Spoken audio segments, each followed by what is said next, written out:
There's this thing Substack does that pisses me off. When you write and publish an article, a peculiar little metric comes up. You are told how long it will take somebody to read your piece. Example, how to fix climate change, 4-minute read. Does popcorn give you cancer? 6-minute read. How to have amazing eyebrows, 84-minute read. My therapist tells me all the time that size doesn't matter, but I've been feeling embarrassed that my pieces were at the lower end of the scale. I try to take the modern distracted reader into mind and write pieces that can be digested quickly while thinking about something else. But I decided to challenge myself. I wanted to aim for The Story of Whiter Shade of Pale, 20-minute read. I ran into a roadblock immediately. It turns out that there is not that much to say about Whiter Shade of Pale because nobody knows what it's about. Supposedly the track is iconically nonsensical, like it's known to be nonsense. I'm just late to the party. In Revolution in the Head, Ian MacDonald literally compared WSOP with I Am the Walrus. The difference, I think, is that the Beatles song is clearly a bunch of gibberish, whereas WSOP feels like it's going to mean something any moment now. Gary Brooker carries a sermonizing tone throughout, though we are not sure what the sermon is. If there is another lyric it reminds me of, it's from the same year. Dylan's Ballad of Frankie Lee and Judas Priest.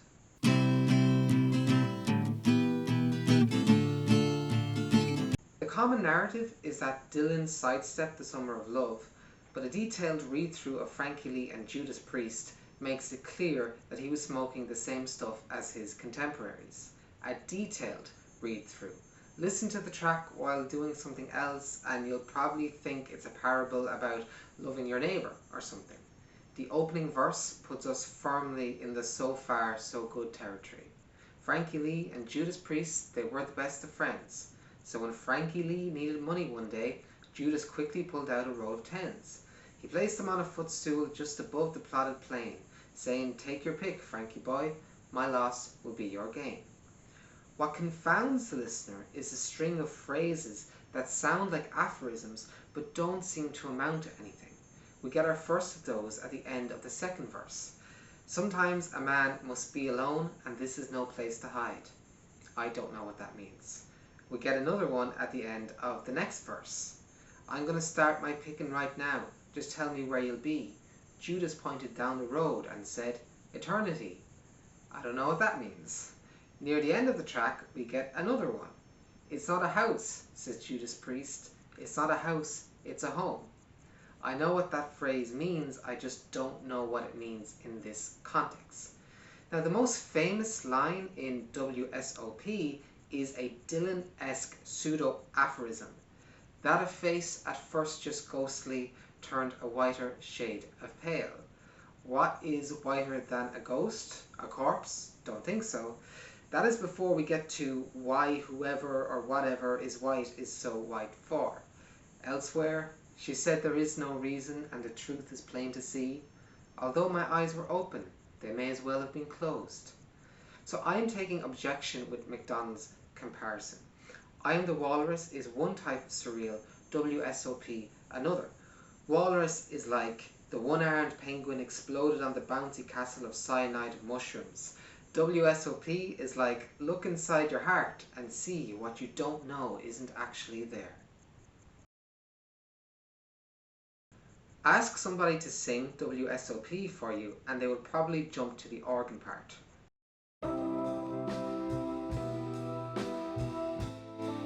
Normally in a pop song, the vocal is the main focus. Gary Brooker's performance is fine, but his voice is not particularly distinctive.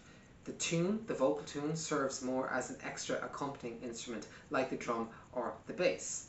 So two things make this song special: the organ and the descending chord progression. Let's look a little more closely at that famous riff.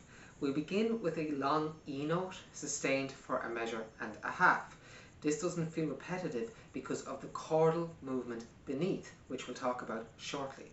That E note certainly arrests the ear, but the riff only becomes something great when we leap 6 tones from C to A.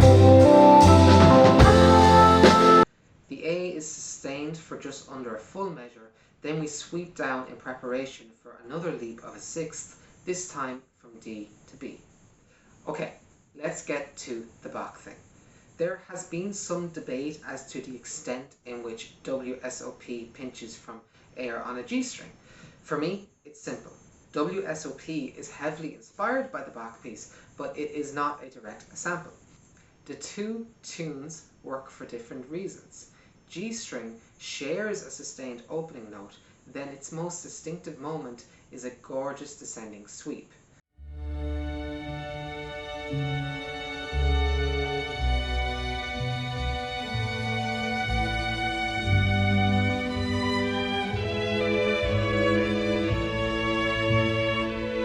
Whiter Shaded Pale is all about that leap. The pieces also share a descending progression, but budding songwriters heed this warning. This chord progression only works because of the counterpoint on top. The chords go down, the melody goes up. I'd love to make a playlist of modern songs that use this technique. I can only think of a few examples. One is Elvis Costello's Accidents Will Happen, the other Elliott Smith's Say Yes, another would be For No One by the Beatles, all exceptional melodic writers, so maybe I'll make the playlist someday. I presumed at first that Repent Walpurgis was a shameless attempt to recapture old magic. Actually, this track also came out in that Annus Mirabilis 1967. So I guess Procul Harum spent the summer of love smoking illegal substances and listening to a shitload of J.S. Bach.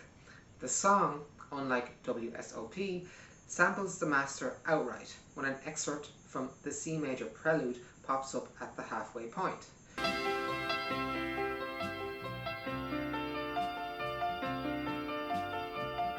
The reference doesn't work at all, in my opinion, feeling out of place after the prog rock chill that came before. More tasteful is the nod to Tchaikovsky's first piano concerto, a steal of the blink and you'll miss it variety.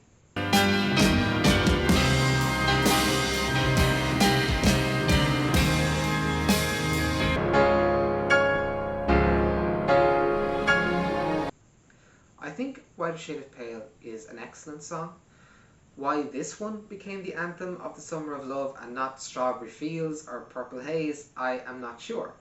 Listening through Procul Harum's back catalogue, I hear a band who never quite found their feet, never quite figure out who they were. Whiter Shade of Pale is above their usual level. Perhaps that is the appeal. WSOP seems to have come to us out of nowhere, from an odd alien force, never to be seen again.